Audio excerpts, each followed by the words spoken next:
So ayan guys, may na-rescue na naman tayong ibon ngayong araw.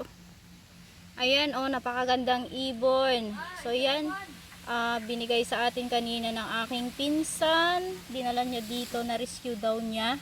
Para alagaan ko daw muna. Ayan siya. So pangalawa na ito, yung isa natin doon, nung nakaraang araw, may na-rescue din tayong isang tikwi. So tikwi dito tawagin sa amin o banog.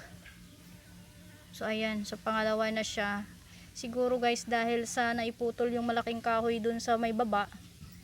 Kaya iyan, nandito sila nagpunta sa amin dahil nga maraming puno dito.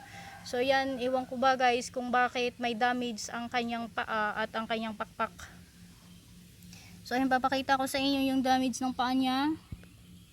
Ayan o, ayan yung damage ng paa niya. Ayan o, may sugat ba. So hindi natin siya pwedeng pabayaan. Pwede naman sana natin siyang bitawan. Pero kawawa naman guys kung bibitawan natin siya, 'di ba? O ayan. So ngayon, nandito muna siya sa atin pansamantala. Pag lumakas na siya at saka magaling na, so papakawalan na natin.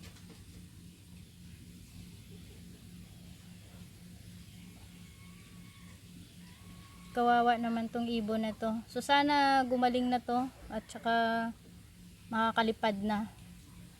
I-update ko na lang kayo sa susunod na araw kung magiging okay na yung paa niya. So ayan, napakain ko na pala siya. Ayan, may ano pa yung bunganga niya. Napakain ko na.